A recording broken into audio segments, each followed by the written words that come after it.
colocar em pé para começar nosso culto. Graças a Deus por esta manhã tão linda e abençoada que o Senhor nos dá. Maravilhoso é poder estar aqui na presença de Deus. Amém, irmãos? Amém. Eu convido os irmãos neste momento a fechar os seus olhos e a orar a Deus neste momento. Amém? Se você puder, levante uma de suas mãos. Vamos levantar um clamor nesta manhã ao nosso Amém, Deus. aleluia. Senhor Deus maravilhoso, nós te louvamos e te agradecemos, ó Pai, pela oportunidade maravilhosa de poder estar aqui na Amém, tua Jesus. casa nesta manhã, Amém, poder, ó Pai, estar aqui neste dia tão lindo, Pai querido, que manifesta todo o seu poder, toda a sua glória. Senhor, nós te agradecemos porque podemos estar aqui, as portas abertas novamente da tua casa, com alguns irmãos. Te louvamos também por aqueles irmãos que estão assistindo em casa, Senhor, do seu lar, mas nós te louvamos por podermos estar na tua presença nesta manhã, em comunhão contigo, Pai. Nós pedimos a tua bênção sobre este culto, nós pedimos a tua bênção sobre esta reunião, que o Senhor abençoe, Pai, cada parte deste culto, Pai, desde a primeira fala, da primeira nota que vamos tocar aqui, que a presença do Espírito Santo de Deus possa estar fluindo neste lugar, Pai, que seja uma noite uma manhã de salvação, uma manhã de libertação, de restauração, de vitória para o seu povo, Pai. No nome de Jesus nós oramos e cremos em nome de Jesus. Amém. Amém, irmãos? Glória a Deus. Eu convido os irmãos a abrirem a palavra do Senhor no Salmo número 84. Salmo 84.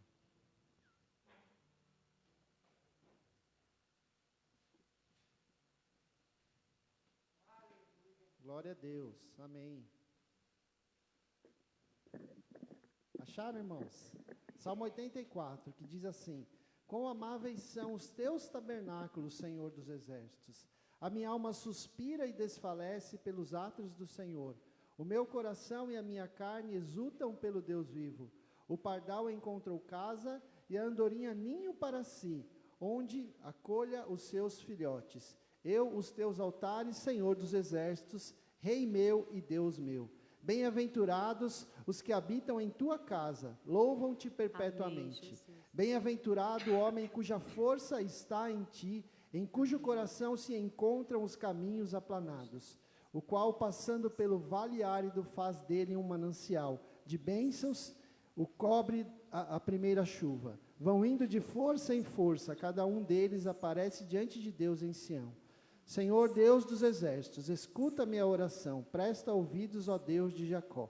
Olha, ó Deus, escudo nosso, e contempla o rosto do teu ungido. Pois um dia nos teus átrios vale mais que 1000. Prefiro estar à porta da casa do meu Deus, a permanecer nas tendas da perversidade. Porque o Senhor Deus é sol e escudo, o Senhor dá graça e glória, nenhum bem sonega aos que andam retamente. Ó Senhor dos exércitos, feliz o homem que em ti confia. Amém, irmãos? Amém. Glória a Deus, né? Hoje cedo eu li um devocional e ele tinha como título Preocupação ou a Palavra de Deus, né? É uma dúvida, é uma pergunta interessante. Preocupação ou a Palavra de Deus? A preocupação diz: olha ao seu redor, o mundo está acabando. Mas a Palavra de Deus diz: bem-aventurado o homem cuja força está em ti, em cujo coração se encontram os caminhos aplanados, o qual, passando pelo vale árido, faz dele um manancial de bênçãos, o cobre a primeira chuva. Amém, irmãos? A preocupação diz: será que alguém está no controle? O mundo está louco. Mas a palavra de Deus declara: Deus suprirá todas as nossas necessidades. Amém. A preocupação sussurra essa mentira: Deus não sabe do que você precisa. Mas a palavra de Deus diz: porque o Senhor Deus é sol e escudo, o Senhor dá graça e glória, nenhum bem sonega aos que andam retamente. O Senhor dos exércitos, ó Senhor dos exércitos, feliz o homem que confia em ti. Amém, irmãos? Então, glória a Deus pela palavra do Senhor, e que a gente possa deixar a preocupação de lado e confiar nas Amém. Promessas de Deus para as nossas vidas. Amém, irmãos? Vamos louvar o Senhor com alegria nesta manhã.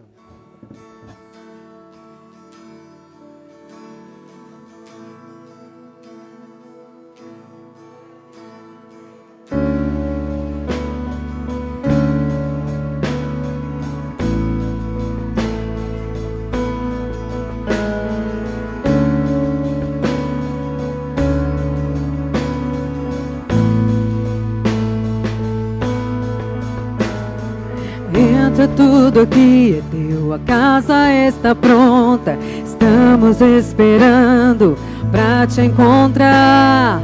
Brilha a tua glória e nos envolva com teu fogo. Vem e toma o teu lugar. Nós invocamos, acende a chama e que venha o teu reino.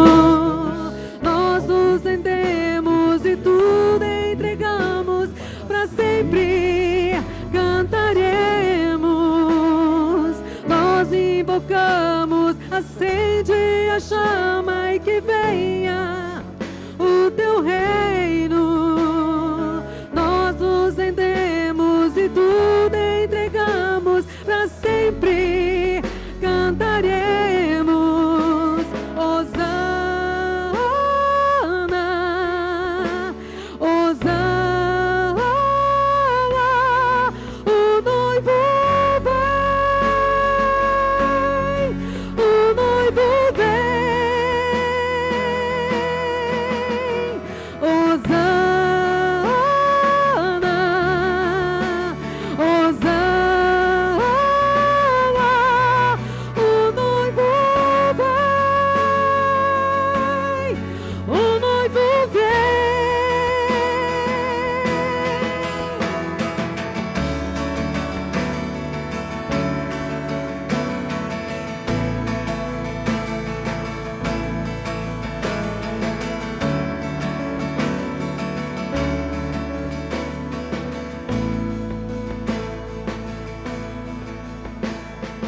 Entra tudo aqui, é teu, a casa está pronta. Estamos esperando pra te encontrar. Brilha a tua glória e nos envolva com teu fogo. Vem e toma o teu lugar. Nós invocamos, acende a chama e que venha o teu reino.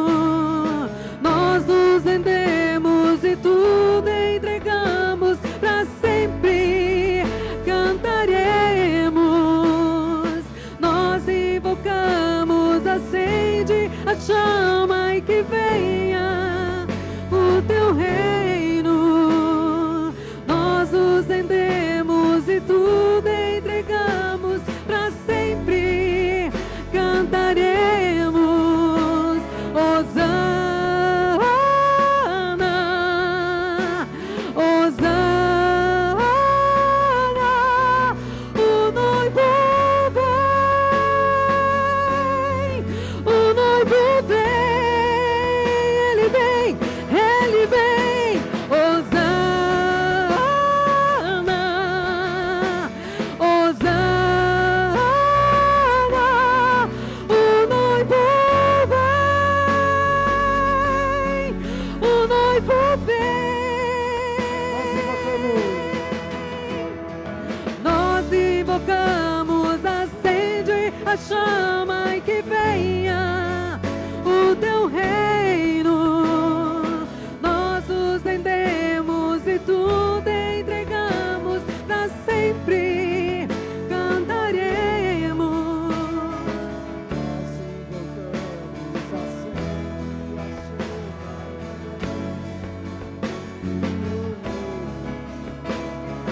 Nós nos rendemos e tudo entregamos, para sempre cantaremos. Só igreja, Hosana. Hosana,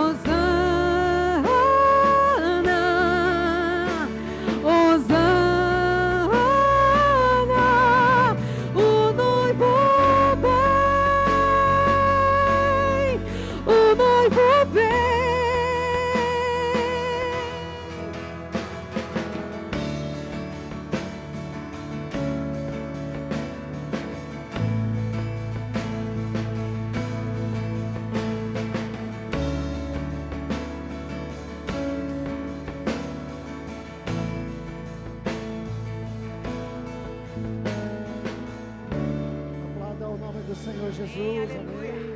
Glória a Deus. Aleluia. Graças a Deus. Vamos louvar ao Senhor com mais um cântico. Aleluia, Jesus. Glória a Deus.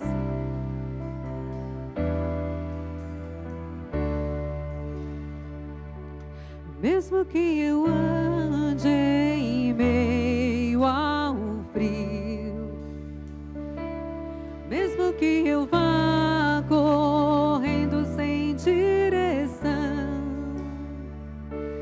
mesmo que eu me canse de lutar ou esperar algo acontecer, mesmo que eu me encontre em meio ao caos, eu sei que tudo continua sendo dele. Eu sei que posso sempre andar com ele. Eu sei que seu amor é duradouro e é para sempre. Eu sei que seu amor é pra mim.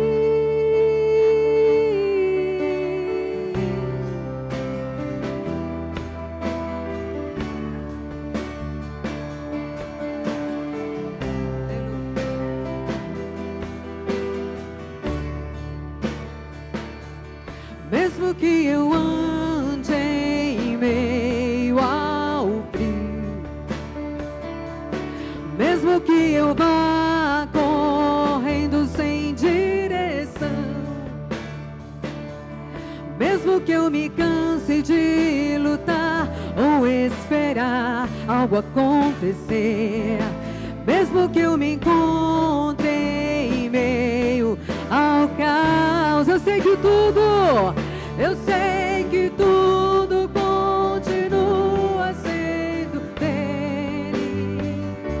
Eu sei que posso sempre andar com ele. Eu sei que seu amor é duradouro e é para sempre. Eu sei que seu amor é pra mim. Tem tudo a ver com ele. Com ele eu sei pra onde eu devo ir. Tem tudo a ver com ele.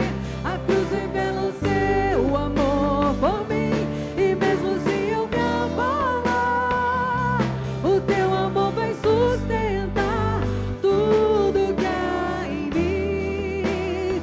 Tudo que há em mim.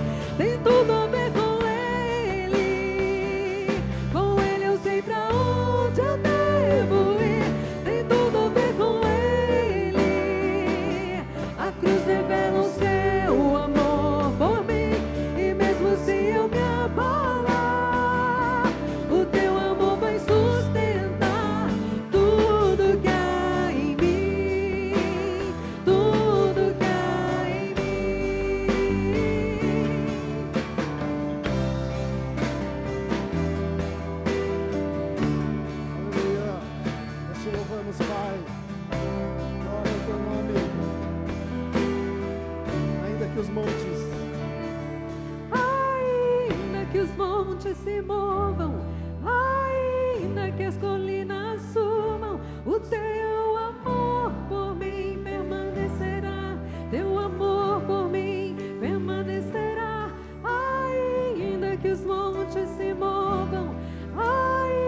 aplaudir ao Senhor Jesus, amém, irmãos?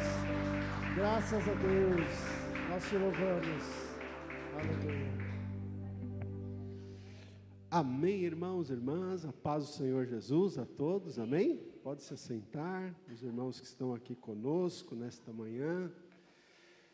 Alegria, né, de receber aqui um grupo de irmãos nesta manhã. Alguns irmãos que ainda não tinham estado conosco, depois da volta estão aqui, e isso muito alegra o nosso coração, amém? Irmãos, nós vamos ler no livro de Provérbios capítulo 11, versículo 24 e 25, amém? Provérbios capítulo 11, versículos 24 e 25, glória a Deus. Provérbios capítulo 11, versículos 24 e 25, que diz o seguinte, então, o texto bíblico: a quem dá liberalmente, ainda se lhe acrescenta mais e mais. Ao que retém mais do que é justo, ser-lhe-á em pura perda. A alma generosa prosperará, e quem dá a beber será dessedentado. Amém, irmãos? Glória a Deus, né? Vocês vão me ajudar aqui a falar brevemente sobre esse texto. Olha só, o que diz aí o texto? Vamos ver aqui.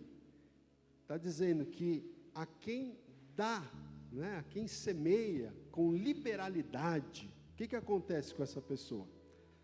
Me ajudei. O que acontece? Olha aí no texto bíblico. O que acontece com a quem dá de forma liberal? Ainda se acrescenta mais e mais, né? Então a pessoa não vai perder, ela vai ganhar, né? Ainda se lhe acrescenta mais e mais. No entanto, o versículo também diz: ao que retém, ao que segura, né, ao que prende, mais do que é justo, qual que é o resultado? Ser-lhe-á em pura perda, né? Então eu sempre uso esse verso para dizer, né, irmãos, que todos nós sabemos qual o valor que é justo nós semearmos na obra do Senhor. Todos nós sabemos disso, né? De acordo com o ganho de cada um, de acordo com o salário, de acordo com os ganhos, né, os lucros, enfim, que cada um tem no seu negócio, na sua atividade profissional. Nós sabemos o que é justo a gente semear na obra do Senhor. Então, o texto diz que aquele que retém, segura mais do que é justo, termina sendo em perda para essa pessoa, né? Ao passo que o verso 25 diz que a alma generosa, a pessoa que é generosa em repartir, o que vai acontecer com essa pessoa? Vai prosperar, não é isso? E também diz aqui, a quem dá a beber será dessedentado, né? A pessoa que sacia a sede do seu próximo também vai ter a sua sede saciada também, né? A gente louva o Senhor porque, inclusive, ontem nós tivemos novamente, retomamos, né, o projeto Lavando os Pés aqui da nossa igreja, projeto aí liderado pelo nosso irmão Daniel, pelo irmão Valdir. Temos uma equipe trabalhando aí, né? Eu vi aí as fotos ontem, eu não estive aqui, mas eu vi que a irmã Lourdes estava aqui ontem, né, irmã Lourdes? Voltou com tudo, né, irmã Lourdes? Ontem, hoje, já está aqui com a gente também. Primeira vez depois, né, da retomada, né, irmã Lourdes? Com a gente aqui no culto presencial. E também estava aí quem? Estava Luano, Luiz, né? Estava a Cláudia, também está retomando hoje aqui com a gente pela primeira vez. Estava quem? Tinha o Adonias, né? Parece que estava o Adonias, não sei se eu estou esquecendo de alguém. A Dara, o Guilherme, também vi nas fotos aqui, né? O Guilherme estava aqui também, não sei se eu estou esquecendo de alguém, mas amém. O irmão Valdir, enfim, a irmã Ana, né? Então, é isso, né, irmãos? Deus tem nos abençoado. Quando a gente dá de beber para quem precisa, Deus também nos abençoa, amém? E isso é um princípio também na obra de Deus, no reino de Deus. Então, quero te desafiar aí a semear. Essa semana já vamos pagar mais um aluguel da igreja, né? A gente paga todo dia 1º, terça-feira a gente já deve pagar, com a permissão de Deus. Então, faça o seu dízimo, faça a sua oferta, coopere na obra do Senhor. Você que está em casa, deve estar sendo projetado aí o número da conta corrente da igreja, não é? Se você tiver alguma dúvida, se precisar de uma outra conta corrente, entre em contato conosco. O meu número de WhatsApp também sempre está sendo colocado aí. Mas não deixe de participar, não é, da obra do Senhor. Não deixe de não deixe de aproveitar o privilégio, a oportunidade de ser parte, né, de ser parte deste ministério, desta obra, da expansão do reino de Deus através desta igreja. Amém? Então nós vamos semear. Nosso irmão Danilo vai estar colhendo aqui para quem está presencial. Enquanto isso, nós vamos louvar o Senhor com mais um cântico.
Graças a Deus. Amém, irmãos?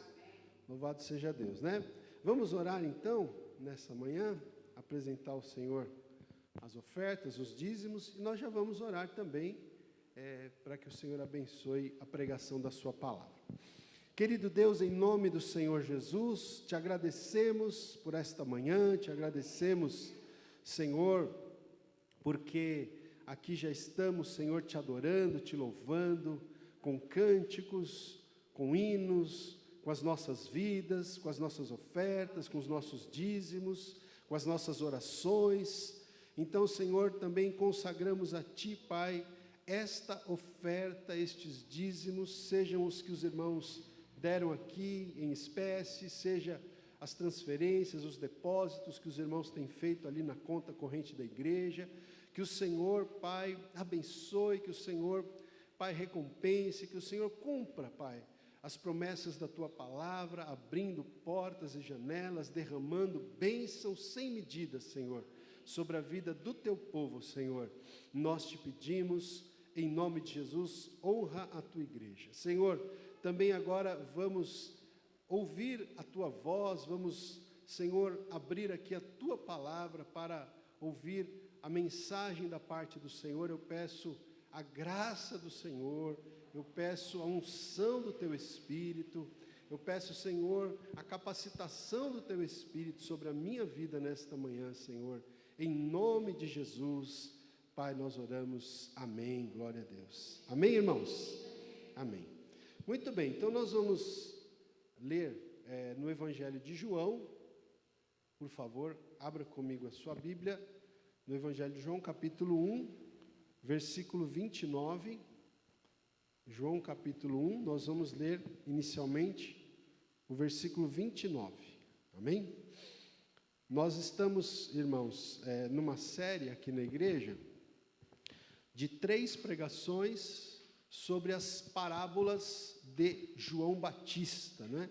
Então nós já pregamos nos 2 últimos domingos de manhã sobre esse tema, as parábolas de João Batista, e hoje nós vamos fechar então essa série de 3 mensagens sobre as parábolas de João Batista, e hoje nós vamos pregar uma mensagem que tem como tema 3 grandes verdades a respeito de Jesus. Amém?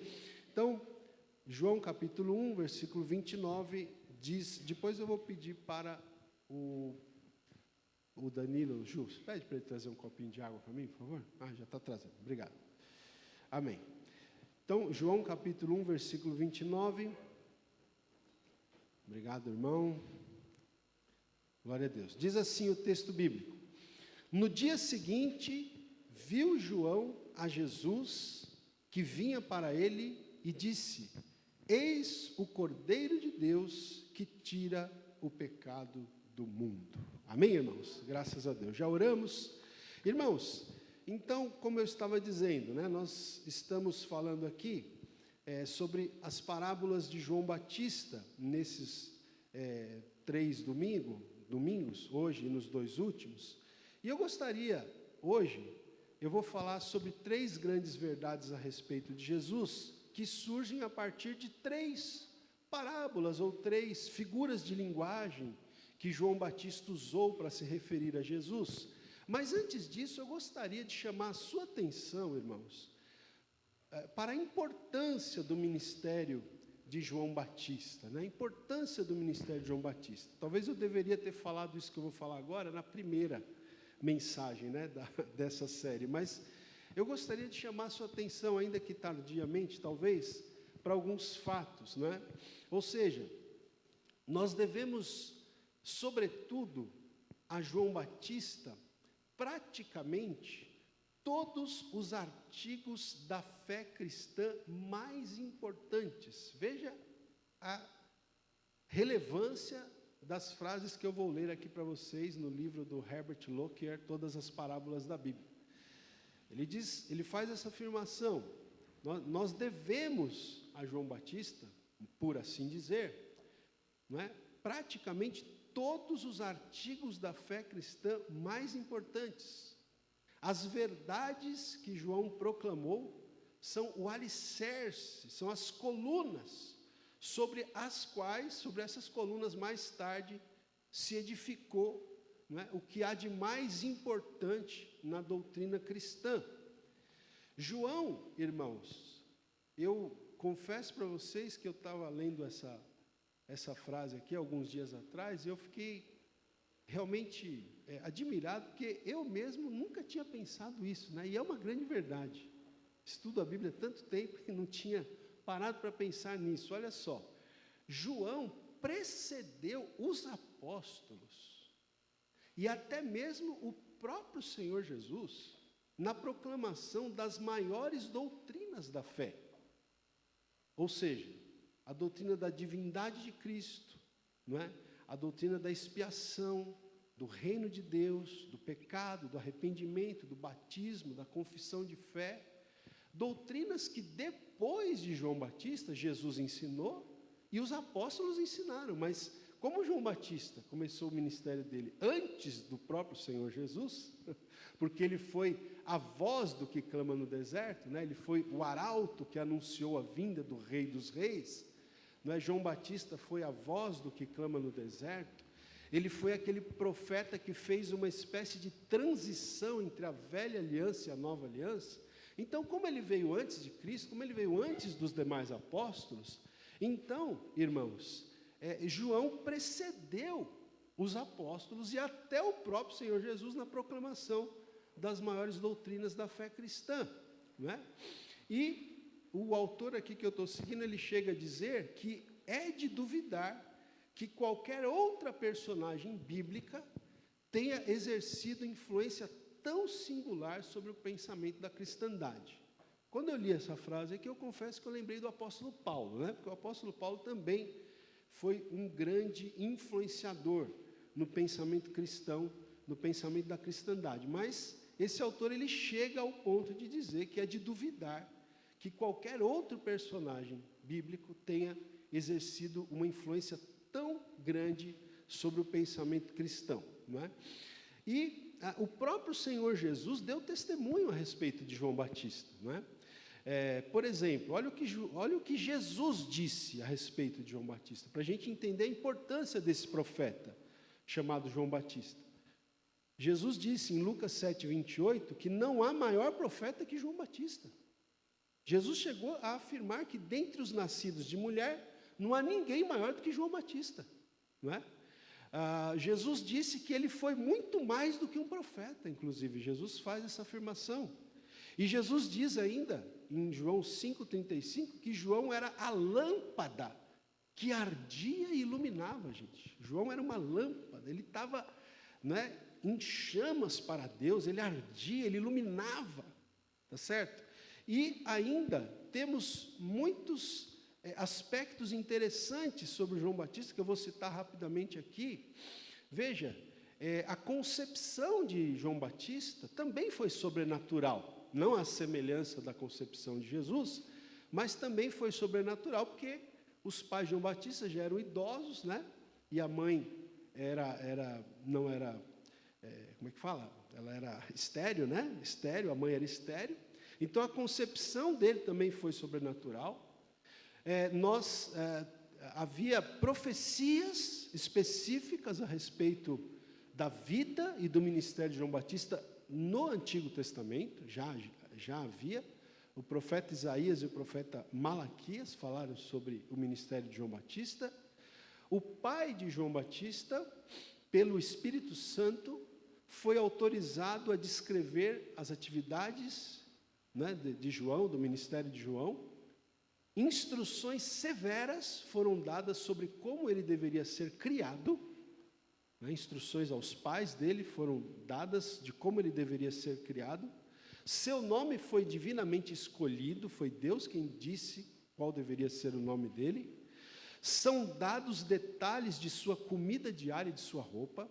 Comia gafanhotos e mel silvestre, se vestia com peles, né? O período do ministério de João foi curto, provavelmente apenas 6 meses de ministério. Os governantes judeus o temiam e respeitavam as suas palavras. A sua fama causou medo até no grande rei Herodes, né? E depois, mesmo depois de martirizado, a influência de João Batista se manteve. Ele estava consciente de uma incumbência direta e pessoal da parte de Deus, como mensageiro e precursor divinamente nomeado de Cristo. Ele tinha consciência, João tinha consciência de que Deus tinha dado a ele uma incumbência pessoal, uma incumbência direta, não é? E um outro fato, o último que eu quero destacar aqui. Por 400 anos, irmãos, os céus se tinham silenciado, porque João é o primeiro profeta que aparece, que Deus usa para falar 400 anos depois do último profeta da velha aliança, que foi o profeta Malaquias, não é isso?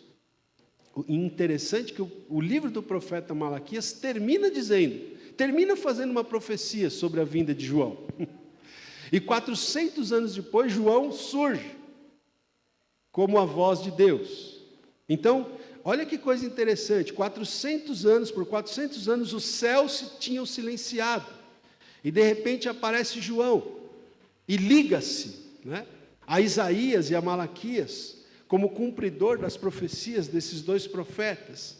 Então é uma figura interessante, uma figura realmente eu nunca tinha estudado assim com mais detalhes esse personagem. Esses dias comecei a estudar, ler, né, as suas parábolas e realmente fiquei impressionado.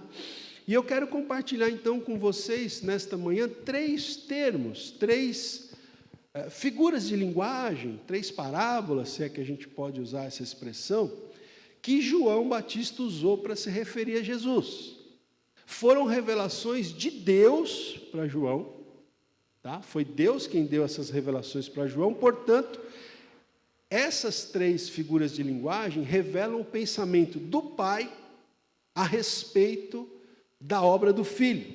Tá? E cada um desses três termos, que eu já vou dizer aqui para vocês quais são, que são os termos Filho de Deus, Cordeiro de Deus e Noivo, cada um desses três termos, dessas três figuras de linguagem, trazem então verdades a respeito de Jesus que eu quero enfatizar com vocês nesta manhã. Então, vamos lá. Nós vamos para o Evangelho de João, capítulo 1. Fique aí com a sua Bíblia aberta, deixa eu só colocar esse livro aqui. Então vamos lá, João capítulo 1, versículo 34, irmãos. João capítulo 1, versículo 34, nós temos aí então uma dessas figuras, em que João Batista diz assim, João 1,34. Pois eu, de fato, vi e tenho testificado que ele é quem, irmãos? Ele é o Filho de Deus. João Batista diz aqui, eu de fato vi, eu vi com os meus próprios olhos, e eu tenho testificado, eu tenho testemunhado que ele, esse, é o Filho de Deus. Então, quando João Batista fala de Jesus como Filho de Deus, irmãos, e é isso que eu quero que você pense comigo, João falou isso antes de Jesus dizer que era o Filho de Deus. João falou isso antes dos apóstolos dizerem que Jesus era o Filho de Deus. Então, João é um precursor de fato, até mesmo nas principais doutrinas. E ele testemunha a respeito da divindade de Cristo aqui, porque ao se referir a Jesus como Filho de Deus, esse termo, essa figura de linguagem, essa parábola, aponta para a divindade do Senhor Jesus. E eu quero que você leia comigo então aí, em João capítulo 1, novamente, no versículo 15. Vamos ver aqui, é o testemunho de João Batista, né? Olha só, João capítulo 1, versículo 15, diz então o seguinte, João testemunha a respeito dele, a respeito de Cristo, e exclama, este é o de quem eu disse, o que vem depois de mim tem contudo a primazia, porquanto já existia antes de mim. Olha aqui, é uma declaração da pré-existência de Cristo e, portanto, da divindade, não é? Porque nós sabemos que Maria engravidou por obra do Espírito Santo, engravidou de Jesus, não é? 6 meses depois que Isabel tinha engravidado de João Batista. Então, humanamente falando, biologicamente falando, João Batista era mais velho do que Jesus, 6 meses. Mas só que João está falando aqui o quê? Ele está falando que ele já existia antes de mim. O que quer dizer isso então? Fala da pré-existência de Cristo, da pré-existência de Jesus como a segunda pessoa da divindade. E o verso 16, ele continua testemunhando, João Batista continua testemunhando, porque todos nós temos recebido da sua plenitude, e graça sobre graça. Veja, essa expressão aqui, nós temos recebido da sua plenitude, né? É uma expressão para se referir a Deus, não é? A um ser divino, vamos dizer assim. Aliás, o apóstolo Paulo diz, e eu vou citar daqui a pouco, que nele, em Cristo, habita corporalmente toda a plenitude da divindade, não é? E aí, do verso 17, João Batista, é sempre bom a gente ter em mente, né, gente, que quem escreveu o Evangelho de João foi o João apóstolo, né? Um dos 12. E o João apóstolo está aqui escrevendo sobre o testemunho de João o Batista, tá? São 2 Joões diferentes aí, tá bom? Verso 17.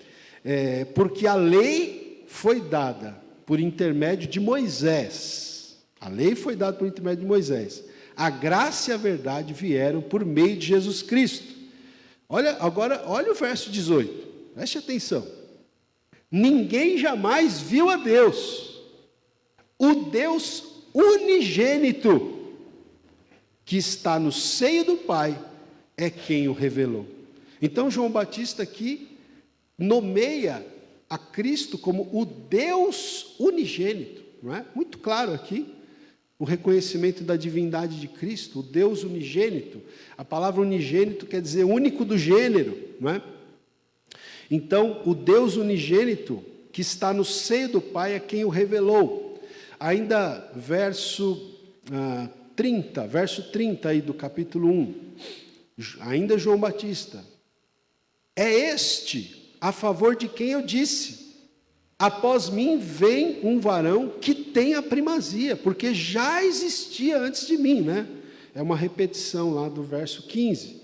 E o verso 32 agora. Verso 32.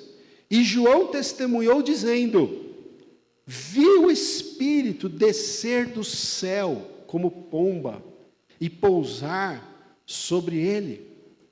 Não é? Então veja que João Batista, ele testifica que ele viu o Espírito Santo descer como pomba e pousar sobre Jesus. Verso 33, ele diz: eu não o conhecia.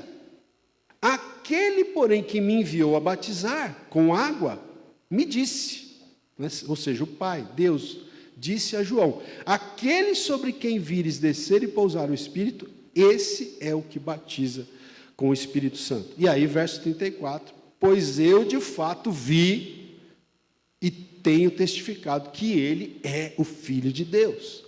Então, João Batista é o primeiro, aqui, nesse momento histórico, a testemunhar a respeito da divindade de Cristo. E eu quero citar aqui rapidamente alguns versículos, eu não vou pedir nem para vocês abrirem, tá? Mas vai vendo aqui na sequência. O próprio Cristo testemunhou sobre a sua própria divindade, quando Jesus disse: eu e o Pai somos um, João 10:30. Quando Jesus disse: e quem me vê a mim, vê aquele que me enviou, João 12:45. Outro texto, aquele texto conhecido em que Filipe diz: Senhor, mostra-nos o Pai, e isso nos basta. E aí Jesus responde: Filipe, há tanto tempo estou convosco, e não me tens conhecido? Quem me vê a mim, vê o Pai. Porque Jesus era a expressão do Pai, né? Quem vê a mim, vê o Pai. Como dizes tu? Mostra-nos o Pai. Então veja, são alguns versículos aqui, citados pelo próprio Senhor Jesus, em que o próprio Senhor Jesus reivindica a divindade, reivindica ser divino. O apóstolo Pedro também testemunhou. Respondendo Simão Pedro, disse: tu és o Cristo, o Filho do Deus vivo. Mateus 16:16. O apóstolo João também testemunhou da divindade de Jesus, e aqui, pertinho do texto onde nós estamos lendo, João 1, versículos 1 e 2, no princípio era o verbo, né? No princípio era a palavra, no princípio era o logos, no princípio era aquele que é a expressão de Deus, o verbo, a palavra, e o verbo estava com Deus, e o verbo era Deus. João testifica da divindade de Jesus. Aliás, o Evangelho de João tem como um dos propósitos principais falar da divindade de Jesus. O apóstolo Paulo testemunhou, como eu disse, quando ele diz: portanto, nele, em Cristo, habita corporalmente toda a plenitude da divindade. Colossenses 2:9, para citar um texto apenas, né, irmãos?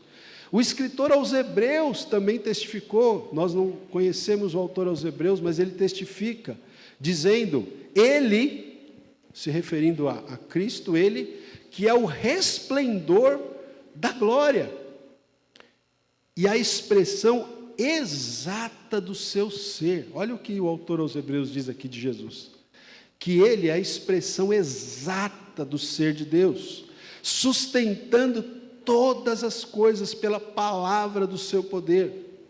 Quem é que sustenta todas as coisas pela palavra do seu poder? É Deus, né, gente? Mas aqui ele está falando que é o Filho de Deus que faz isso, ou seja, isso mostra a divindade de Cristo, né, do Filho, porque todas as coisas são sustentadas pela palavra do poder do Senhor. né? Você já parou para pensar isso? Aqui na face da Terra, né? Onde nós estamos, a gente tem aqui uma lei chamada lei da gravidade, não é verdade? Então, se eu pegar esse celular aqui e soltar ele agora, ele vai se espatifar aqui no chão, por causa da lei da gravidade, não é? Mas você já pensou no universo, irmão? Já pensou no universo? O planeta Terra, não dá a impressão assim que ele está pairando, né?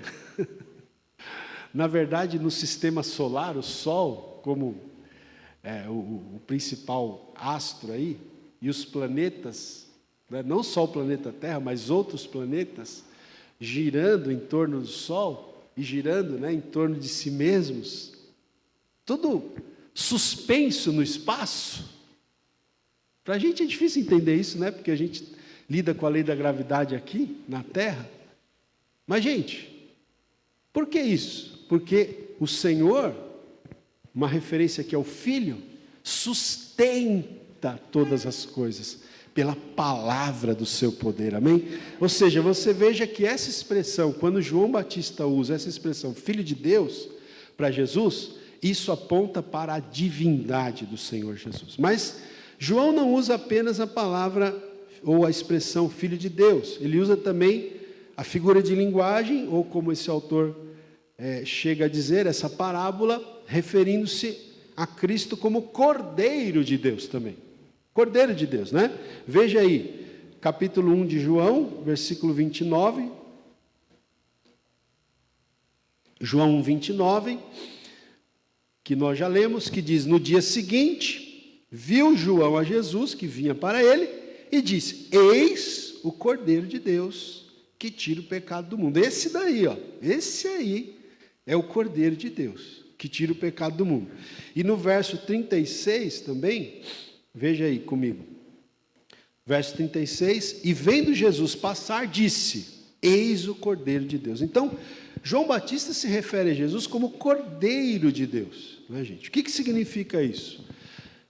Assim como o Filho de Deus aponta para a divindade de Jesus, a expressão Cordeiro de Deus aponta para a obra expiatória de Jesus, para o sacrifício que Jesus fez na cruz.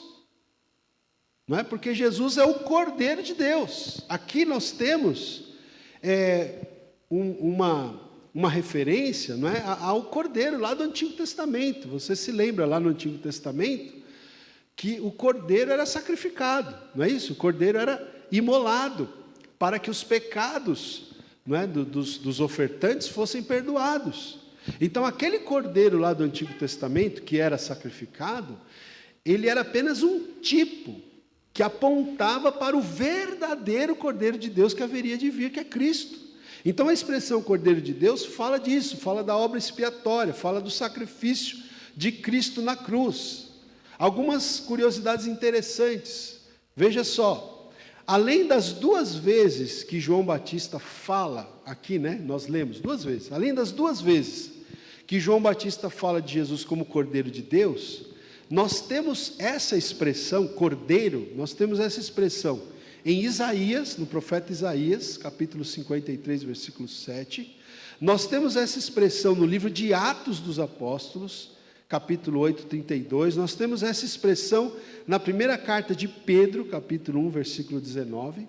E nós temos essa expressão, olha só que interessante, gente, essa expressão Cordeiro de Deus, ela aparece também no livro de Apocalipse, 27 vezes. Olha que interessante, né? Se nós temos essa expressão praticamente 5 vezes em toda a Bíblia, né, antes de Apocalipse, só no livro de Apocalipse a expressão Cordeiro de Deus aparece 27 vezes. E a primeira vez que a palavra Cordeiro, a primeira vez que a palavra Cordeiro aparece na Bíblia, sabe quando foi? A primeira vez que a palavra Cordeiro aparece na Bíblia, a primeira vez foi quando Abraão levou, né, o seu filho Isaque para ser sacrificado. Você se lembra da história? Eu não vou aqui relembrar tudo, mas em um determinado ponto, Isaque estava subindo o Monte Moriá com Abraão, e Isaque então se dirige ao pai e pergunta: pai, está aqui o fogo, está aqui a lenha, está aqui o cutelo, né, a faca lá, o cutelo, mas e o cordeiro, pai? Onde está o cordeiro? A primeira vez que aparece a palavra cordeiro na Bíblia, quando Isaac pergunta: onde está o cordeiro? Ou seja, a primeira vez que essa palavra aparece no Velho Testamento. E sabe qual é a primeira vez que essa palavra aparece no Novo Testamento? É quando João Batista diz: eis o Cordeiro de Deus que tira o pecado do mundo. Então é muito interessante, porque o Antigo Testamento pergunta: onde está o Cordeiro? E o Novo Testamento responde: Cristo é o Cordeiro de Deus que tira o pecado do mundo. Amém, irmãos? E Cristo, ele veio, né, como dádiva, como um presente, como um dom de Deus para um mundo cheio de pecado. Ele era o Cordeiro sem mancha e sem defeito. O texto aqui diz que ele tira o pecado, não é? E aqui é interessante a gente entender o seguinte: o texto aqui não está se referindo aos pecados, mas ao pecado. Preste atenção nisso aqui. Não é que Cristo não tira os pecados, ele tira os pecados, mas é uma referência ao pecado, não é? Não os pecados, ou seja, os frutos, mas o pecado, a raiz, que indica o estado errôneo da mente e da alma. O pecado, aquele princípio que atua no ser humano desde a queda e gera os atos de rebeldia e de desobediência contra Deus. Jesus é o Cordeiro de Deus que tira o pecado, ele resolve o problema do pecado na origem. Sim, ele resolve os pecados também que são frutos do pecado. Mas você tem o pecado lá na raiz, que foi o ato de desobediência, que gerou a queda lá em Gênesis 3, e você tem os pecados que são consequências daquele pecado original. Jesus tira os pecados, mas ele não apenas tira os pecados, ele resolve o problema do pecado, na raiz. Não é? Esse estado errôneo de mente e de alma, esse princípio que atua no ser humano desde a queda e que gera então os atos de rebeldia e desobediência contra Deus. Mas note que João disse que o Cordeiro de Deus, ele tira o pecado do mundo, não é? Veja, irmãos, essa palavra, esse verbo aqui, né, que na língua portuguesa é traduzido por tira, né? Tira, o Cordeiro de Deus que tira o pecado do mundo. Essa expressão aqui, no original, na língua grega em que o Novo Testamento foi escrito, não é? Significa o quê? Erguer, levantar, levar, retirar. Então, João Batista está dizendo aqui que Jesus é o Cordeiro de Deus que ergue, que levanta, que leva, que retira o pecado do mundo. Esse é o significado aqui. Então, o pecado, ele é aqui descrito como uma carga, como um fardo, porque é isso mesmo que o pecado é na vida da pessoa, uma carga, um fardo. E Cristo tirou, não é, o pecado no sentido de que ele carregou os nossos pecados em seu corpo, sobre o madeiro. O apóstolo Pedro diz isso, que ele carregou sobre o seu corpo, não é? Ele carregou no seu corpo sobre o madeiro os nossos pecados. Então, é nesse sentido que João Batista está dizendo aqui que Cristo tira o pecado do mundo. Veja, havia uma insuportável carga, havia um fardo sobre nós, sobre a humanidade. Mas essa carga foi levantada, essa carga foi carregada, essa carga foi suportada por Jesus e foi retirada. Amém, irmãos? Então, a pergunta é: por que viver sobrecarregado? Se Cristo já carregou o fardo, não é? Quantas pessoas estão vivendo sobrecarregadas? Quantas pessoas estão, não é, vivendo debaixo de sentimento de culpa, vivendo debaixo de autocondenação, se condenando, se culpando, não é? Sobrecarregados por causa do fardo do pecado. Mas você precisa então entender que o Cordeiro de Deus, Jesus é o Cordeiro de Deus que tira o pecado do mundo, né? Porque Ele carregou, Ele suportou, e Ele retirou essa carga de sobre nós. Então nós temos que nos apropriar disso, nos lembrar das palavras do próprio Senhor Jesus, que disse: vinde a mim, todos os que estáis sobrecarregados, e eu vos aliviarei. Amém? Para que ficar sobrecarregado? Cristo nos aliviou. Amém, irmãos? E para concluir aqui, a terceira figura de linguagem que João Batista usa. Agora você vai virar aí 1 ou 2 páginas da sua Bíblia, no capítulo 3 de João, versículo 29. 3, 29 e 30. Ele diz assim, João Batista diz: o que tem a noiva, quem que é que tem a noiva? É o noivo. Quem que tem a noiva? O noivo. Não é? Aí ele diz, o amigo do noivo, João Batista era o amigo do noivo. O amigo do noivo que está presente e o ouve, muito se regozija por causa da voz do noivo, pois esta alegria já se cumpriu em mim. Convém que ele cresça e que eu diminua. Então aqui, meus amados, nós temos a terceira figura de linguagem. João se refere a Jesus como noivo.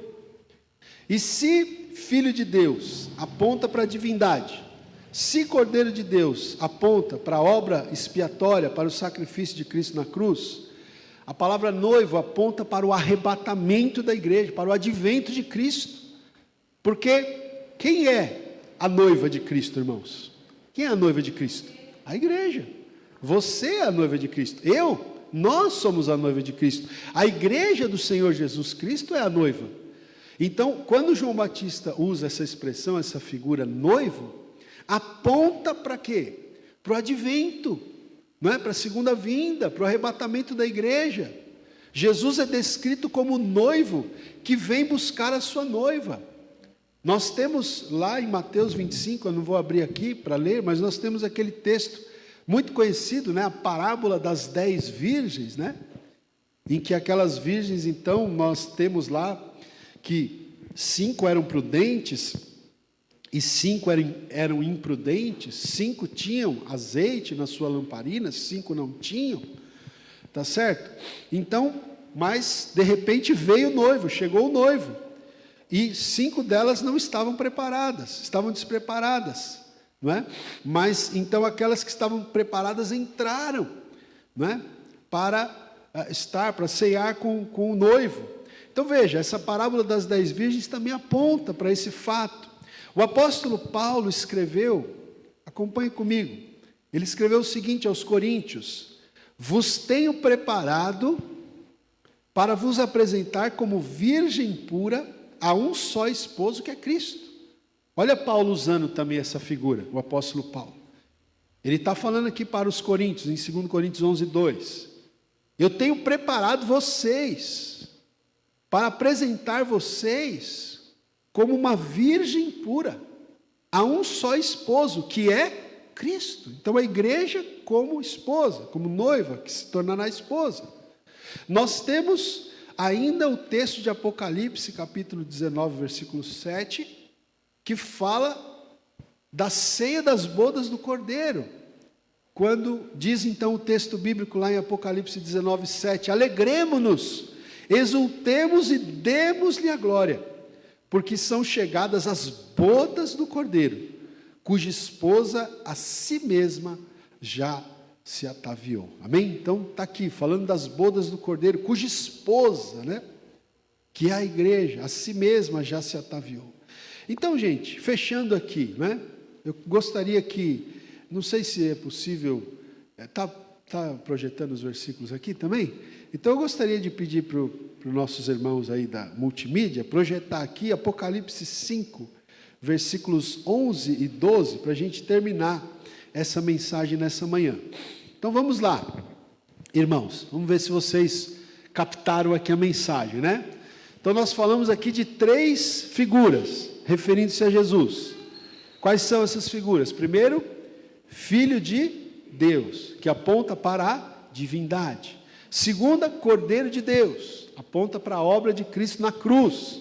Terceira figura, Cristo como noivo, que aponta para a vinda de Jesus, para o arrebatamento da igreja, quando ele vai, não é, arrebatar a sua noiva para celebrar com ele as bodas do Cordeiro, a ceia das bodas do Cordeiro. Então veja, Apocalipse 5, 11 e 12, diante dessas três designações e das suas aplicações que nós vimos aqui, só nos resta, irmãos, agora, ler, e eu quero que você leia junto comigo, ler a visão do apóstolo João, lá em Apocalipse, e nos unir aos, você vai pegar comigo aí, não está escrito muitos anjos aí?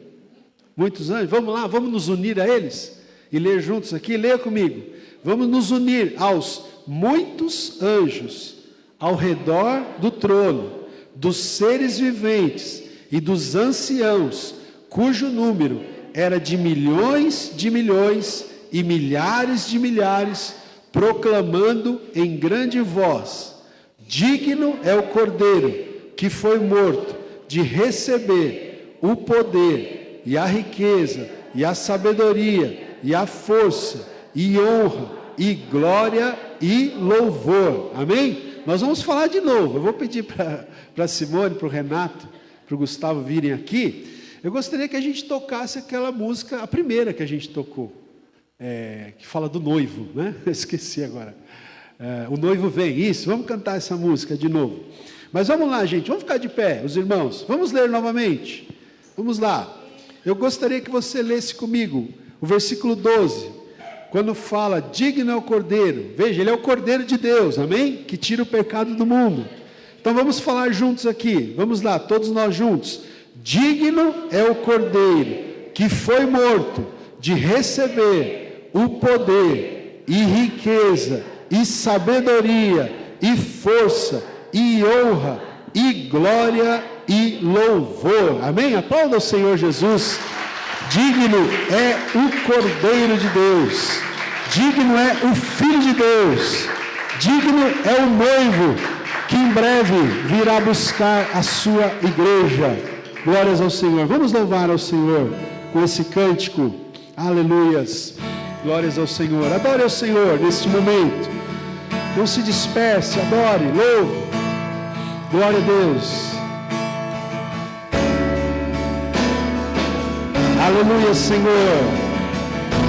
Toda honra, toda glória a Ti, Pai. Nós Te amamos, Senhor Jesus, pois Tu és o Cordeiro de Deus que tira o pecado do mundo, pois Tu és o Filho de Deus. Aleluias. Glória a Deus, Tu és o noivo que em breve virá buscar a sua igreja. Glória a Deus.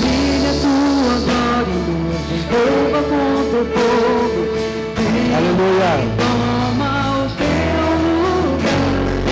Nós invocamos a sede, a chama e que venha o teu reino.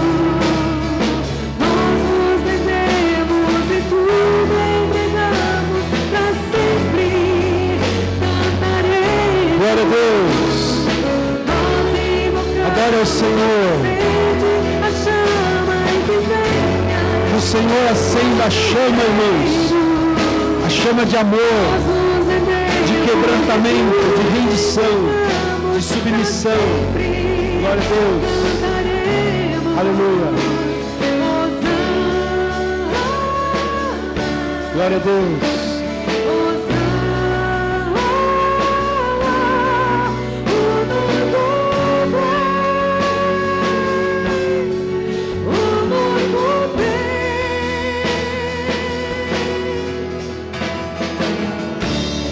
Aleluia, Senhor. Glorificado seja o nome do Senhor. Declaramos: Santo, Santo, Santo é o Senhor Deus Todo-Poderoso. A terra está cheia da Tua glória, do Teu poder, da Tua presença. Aleluia. Glória a Deus. A casa está pronta, estamos esperando. Aleluia. Para te encontrar. Aleluia. Brilha tua glória. Adore ao Senhor. Com teu povo. Se renda ao Cordeiro de Deus. Teu lugar. Nós invocamos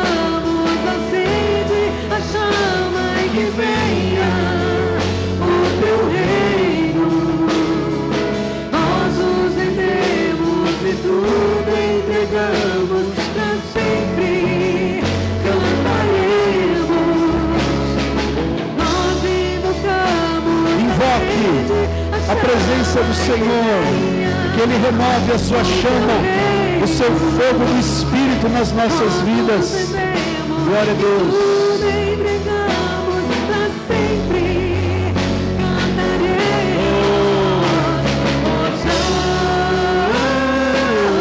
O noivo está vindo, irmãos. Prepara-te, igreja. Prepara-te, igreja. Aleluias. Para se encontrar com o seu Senhor. Ele está às portas. Ele está voltando.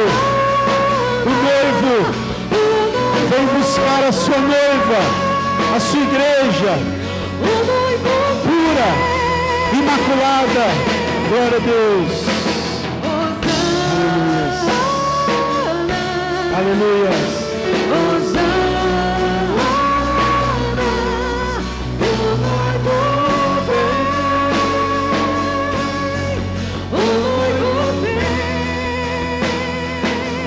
Cante só vocês, nós invocamos, acende a chama Que venha o teu reino.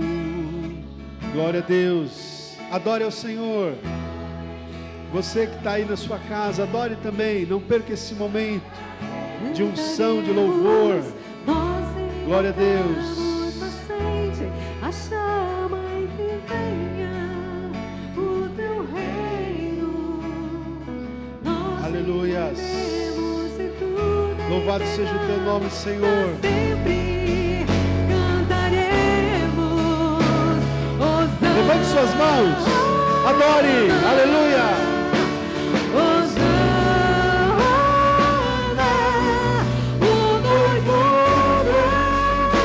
Ele vem, irmãos. Aleluia. Ele veio a primeira vez e ele voltará. Aleluia. Ele cumpriu a promessa de que viria a primeira vez e ele voltará uma segunda vez para arrebatar a sua igreja. Glória a Deus. Aleluia. Glória a Deus. Aleluia, Ele está voltando. É tempo de nós nos consagrarmos, nos santificarmos, nos separarmos, porque o noivo está vindo buscar a sua igreja. Glória a Deus. Aleluia. Aleluia, glória a Deus. Aleluia. Senhor, nós te louvamos, nós te bendizemos, te glorificamos, porque Tu és, Senhor Jesus, o Filho do Deus vivo. Aleluias, nós confessamos que Tu és o Filho do Deus vivo, Tu és o Cristo, Filho do Deus vivo, Senhor. Tu és divino, Tu és a segunda pessoa da divindade, Tu és o Verbo eterno de Deus. Aleluia. Oh, glória a Deus, Tu és aquele que estava desde o princípio com o Pai. Tu és também o Cordeiro de Deus, o Cordeiro de Deus, que foi crucificado, que foi imolado. Oh Pai, que foi oferecido por nós ali na cruz do Calvário.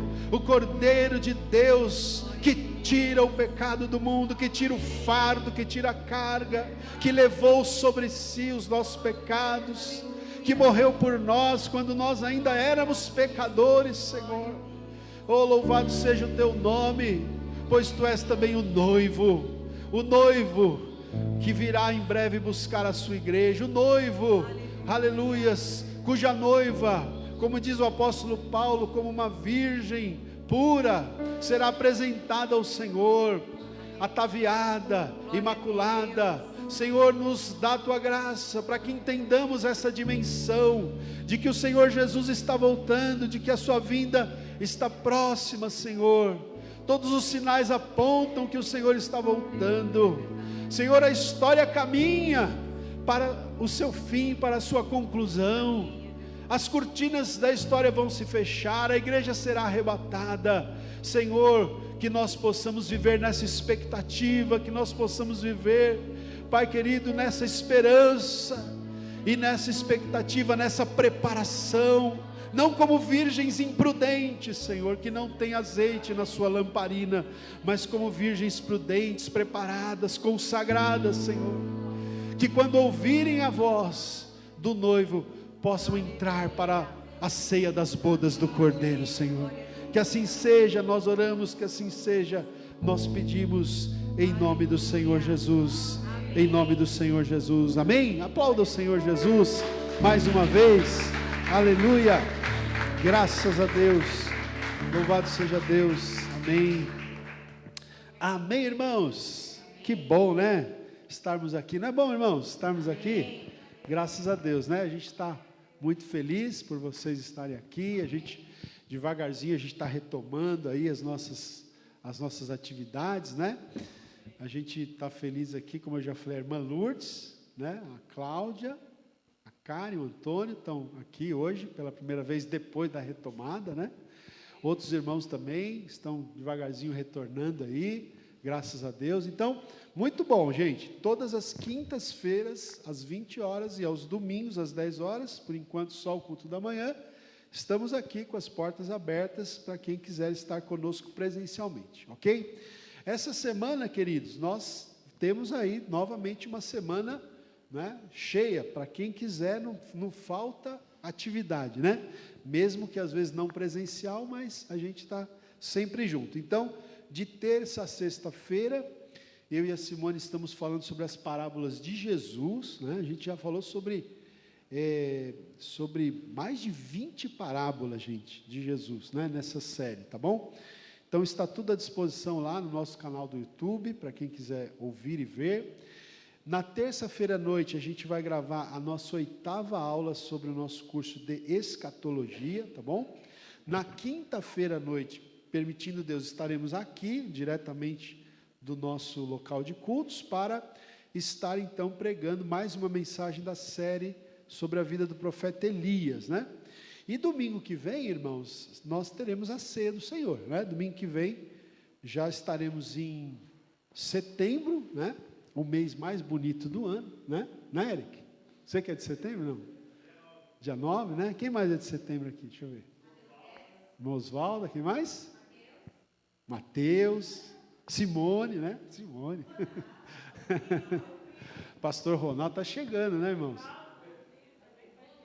Ah, é? Olha aí. Né? Temos vários irmãos aqui, né? O mês mais bonito do ano, né? Que entra a primavera, né, gente? Eu costumo brincar, eu falo, Simone faz aniversário no inverno ainda, mas eu já faço na primavera, né? Embora a gente tenha só uma semana de diferença, né? Mas ela ainda faz no inverno. E eu faço na primavera. Então, nós estamos entrando aí no mês de setembro, teremos a ceia, domingo que vem às 10 horas da manhã, tá bom? Então é isso, né, gente? Glória a Deus. Acho que não temos mais nenhum recado. Amém? Vamos encerrar então?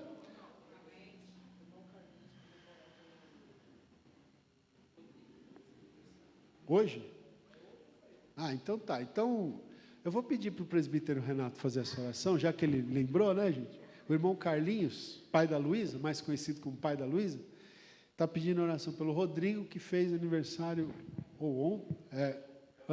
hoje, está fazendo aniversário hoje. Vamos orar pelo Rodrigo. E para quem mais tiver um pedido de oração, aproveita, levante sua mão, vamos orar e na sequência vamos impetrar a bênção apostólica.